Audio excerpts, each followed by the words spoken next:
Iran hopes to join project to produce nuclear fusion power. Iran is hoping to join an international project in southern France that hopes to build the first machine to generate significant amounts of energy using nuclear fusion, which is considered a clean, safe, and virtually limitless form of nuclear power. Laban Koblentz, spokesman for the ITER project, said a high-level Iranian delegation led by nuclear chief Ali Akbar Salehi and Vice President for Science and Technology Sorin Asadari visited St. Paul Les Durance on June 30 to July 1, where the fusion device is being built. Koblentz said, fusion-generated nuclear power has no significant weapons applications.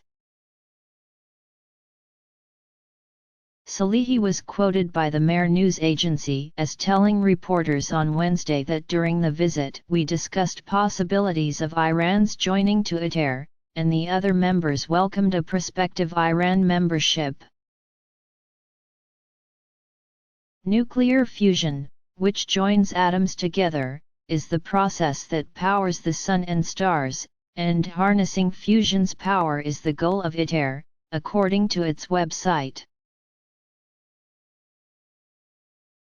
The project has been designed as the key experimental step between today's fusion research machines and tomorrow's fusion power plants.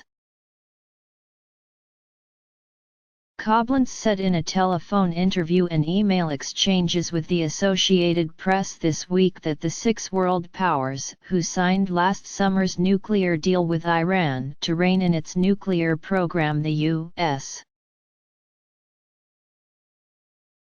Russia, China, Britain, France, and Germany encouraged Tehran's participation in the ITER project.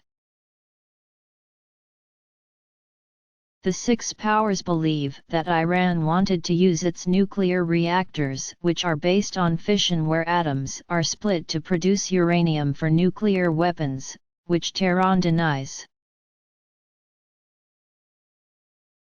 An annex to the Nuclear Agreement on Civil Nuclear Cooperation says the six powers and Iran can explore cooperation on an Iranian contribution to the ITER project. Koblentz said the Iranians are very eager to get moving and join the 35 countries collaborating on building the world's largest experimental fusion machine called a tokamak. Iran has not made a formal application and new members must be approved unanimously by the ITER Council, which also includes India, South Korea, and Japan, who were not part of the Iran nuclear deal, he said. But the ITER Charter makes it clear that ITER is a project open to any country that is prepared to have meaningful participation, both technological and financial, Koblentz said. He said it was clear from statements that Iran made that they view themselves as having a gap to make up technologically, but their first move is to understand what is the nature of that gap and if they need to take any further steps before seeking membership. Iran's nuclear agency announced in July 2010 that it had begun studies to build an experimental nuclear fusion reactor. Koblentz said Iran now has 3 small tokamak machines and is building a 4th.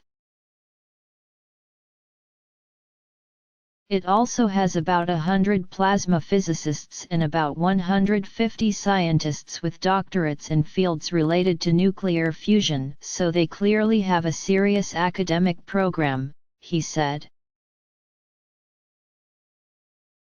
The heart of a tokamak invented by Russian researchers in the late 1960s is a donut-shaped vacuum chamber where under extreme heat and pressure, gaseous hydrogen fuel becomes a plasma.